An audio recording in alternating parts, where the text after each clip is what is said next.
Well, EU ministers have agreed to draw up plans to control the movement of people through the Schengen zone to try to protect people. But it's because of concerns that extremists are returning from Syria and Iraq and travelling across Europe's passport-free area unchecked.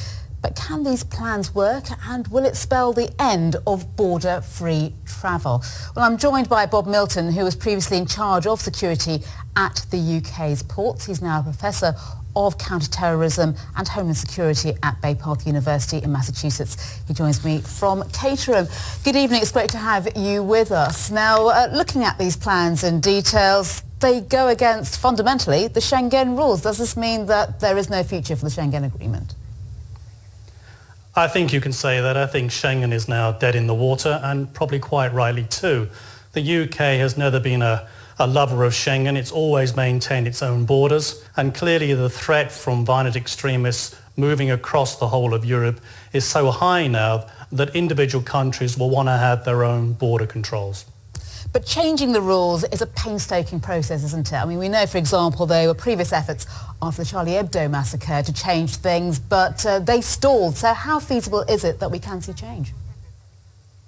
I think it can be changed quite quickly as an interim measure, but I think long-term issues, they're going to have to do an awful lot of work on that.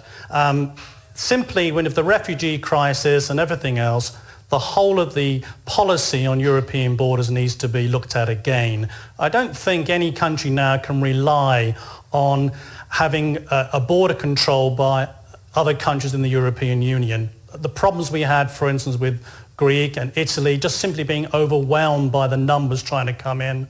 And once they're into the European Union, of course, they can travel freely. So I think in the interim, it would be quite easily to put it in place. Long term, there needs an awful lot of work done to get it right.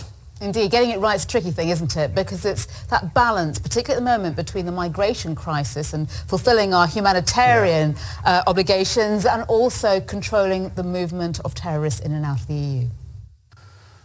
Absolutely. I mean, for effective border control, you need a number of things. You need well-trained